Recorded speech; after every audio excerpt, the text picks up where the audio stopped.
بداية أود أن أنوه هنا أن المفاوضات لم تفشل بل لم تبدأ. رفض نتنياهو البدء بالمفاوضات، يعني هذا أمر أخطر بكثير من السير بمفاوضات ثم بروز خلافات وفشلها. بالنسبة للعملية البرية التي يروج لها نتنياهو وزير الدفاع، وأيضا ينظر لها قائد المنطقة الشمالية، هذه العملية حسب تصريحات القادة الإسرائيليين تهدف إلى الدخول إلى لبنان وإقامة حزام أمني بعرض 10 كيلومتر أو يعني لحدود نهر الليطاني، وثم إعادة النازحين إلى منطقة الشمال. في نظرة جغرافية على مسرح العمليات في غزة، حيث ما زالت إسرائيل منذ سنة تقريبا تقاتل هناك ولم تحقق مهمتيها في القضاء على المقاومة وإطلاق سراح الرهائن، إنما حققت مهمة احتلال القطاع بكامله، ويعني تنسحب ثم تعود، تنسحب ثم تعود، والمقاومة موجودة في أنفاقها، تخرج وتضرب، يعني في هذه الدوامة. مسرح عمليات منطقة محاصرة منذ 18 سنة، ضيقة، طولها 40 كيلومتر وعرضها بين 5 و10 كيلومتر على الساحل. أعلى نقطة فيها 110 متر، يعني منطقة سهلية. بينما مسرح العمليات في الجنوب اللبناني يختلف تماما، هو يمتد من رأس الناقورة على الساحل المتوسط إلى مزارع شبعة وكذلك فرشوبة في جبل الشيخ، وفي مناطق كلها جبال ووديان وتضاريس طبيعية. من الصعب على القوات الإسرائيلية اجتياحها بسهولة، خصوصا إذا كان هناك كما هو الوضع حاليا مقاومة متحفزة جاهزة ومستعدة لمواجهة أي تقدم بري إسرائيلي.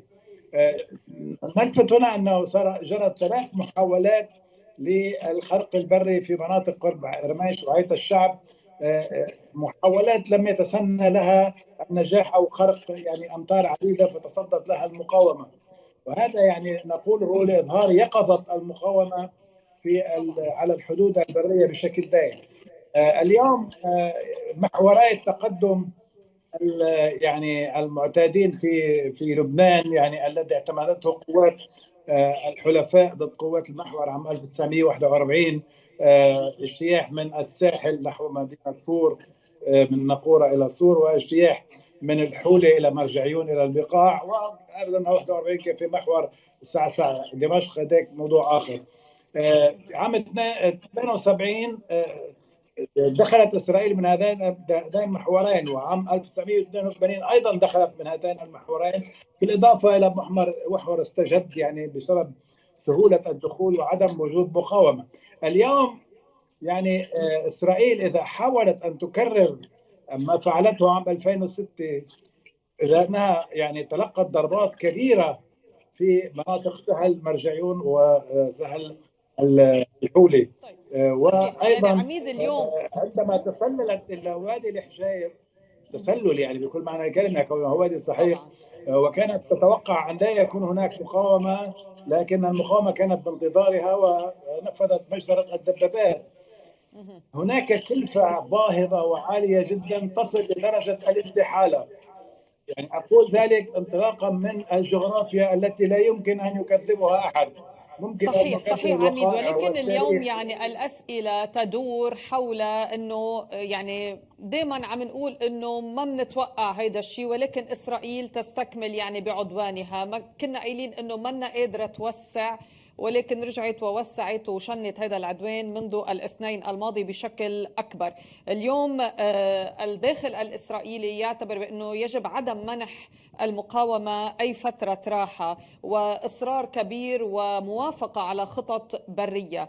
اليوم يعني لا يجب أن ننسى بأنه إسرائيل يعني هذا العدو الكبير يعني عم بنفذ مخططاته أوقات، وما بدنا ننسى التهور، سيدتي، يعني ورغم انه يمكن منه حاسم الدخول البري او الانتصار فيه او غيره، بيعرف شو ناطره، ولكن ممكن ان يقوم به ايضا.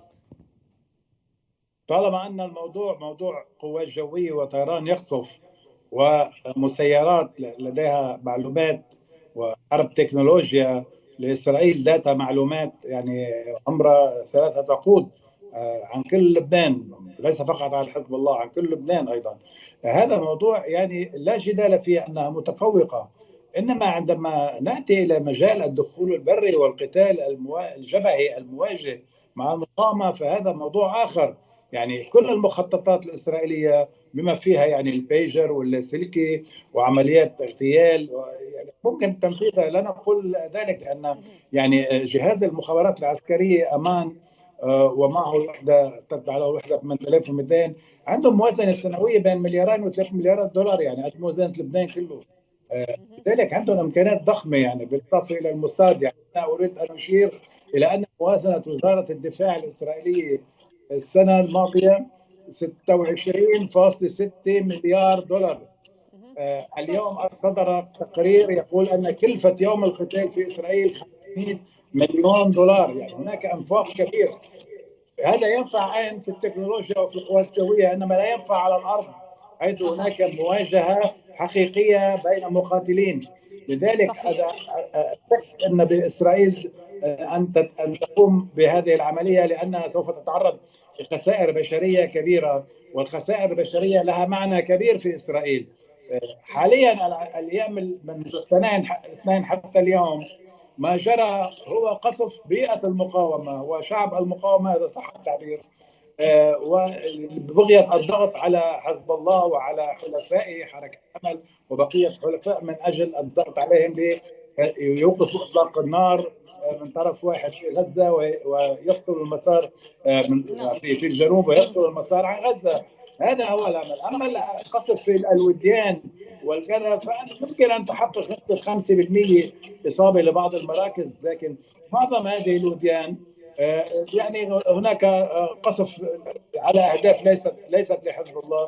والدليل على طب ذلك انه في عميد. 25 اب الماضي اعلن رئيس الوزراء الاسرائيلي نتنياهو عن تدمير 6000 منصه، وما ان انهى اعلانه حتى خرجت 320 صاروخ كاتيوشا على 10 اهداف في اسرائيل. يعني صحيح. طب وقبلها عميد، يعني هيدا عرفنا ان بالنسبة. اعلن كمان، يعني صحيح. ما في شيء اصابه حقيقيه بقدره قتاليه للمقاومه، كلها طيب اصابه اليوم. مدنيين وبيوت تنهار على طبعا. ساكنها، وهذا عميد، يعني بسبب هيدا التفوق بالنسبة التكنولوجي. للحرب البرية. بدي أحكي شوي أيضا عن القدرات التي تملكها المقاومة اليوم. ترسانة المقاومة العسكرية وما أعلنت عنه تباعا من أسلحة يعني اليوم تملكها، وما زالت تخبئ يعني المفاجآت أكثر وأكثر. اليوم نرى بأن المقاومة لا تزال تتصرف بحكمة وبمسؤولية على الرغم يعني من كل التصعيد الكبير الذي تتبعه إسرائيل. ولكن اليوم هذه الأسلحة متى ستدخل الحرب؟ أيضا جبالنا، خزائننا، هذه المعادلة يعني أيضا أين أصبحت؟ هل اليوم المقاومة ستستعمل هذه القدرات كافة؟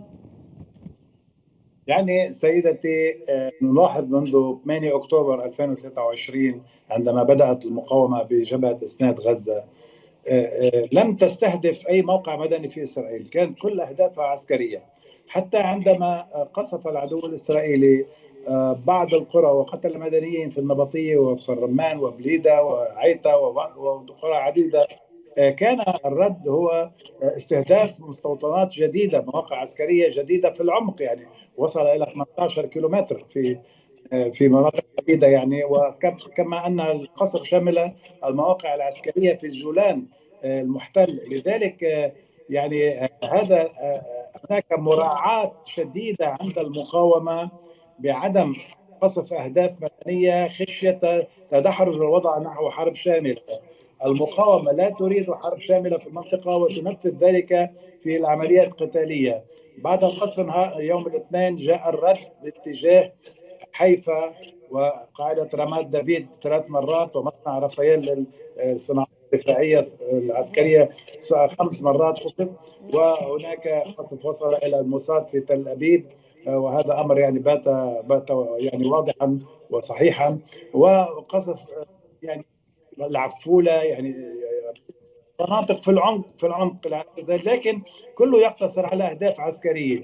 حذر المقاومة من تحويل الموضوع إلى أهداف مدنية، رغم أننا يعني بدنا على 700 شهيد مدني، وبالأمس 100 شهيد من أصل 1600 غارة في يوم واحد. يعني هذه لم تحصل في الحرب العالمية الثانية. لذلك المقاومة حريصة على عدم تدحر الوضع نحو حرب شاملة، ولذلك لا تريد أن تقوم بهجمات عشوائية مستغلة بعض الأسلحة اللي عندها. أنا أفهم أن الشعب اللبناني يريد أكشن، يعني بده شيء بكره الصبح أو لا، مش هيك الموضوع.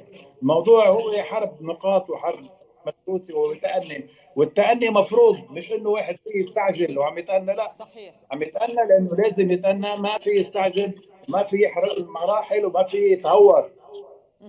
طيب اليوم يعني القدرات التي تملكها المقاومة اليوم من هذه الصواريخ، هل ستستعمل يعني من قدراتها أكثر في الأيام القادمة للرد يعني طبعا على إسرائيل؟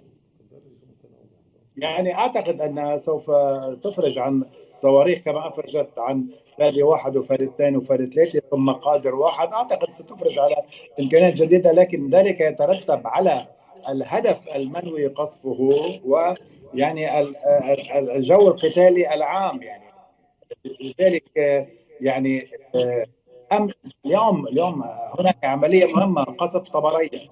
طبرية يعني هي شمال غرب البحيرة الطبرية، المدينة عدد سكانها بين 45 و 50 ألف، تعرضت للقصف.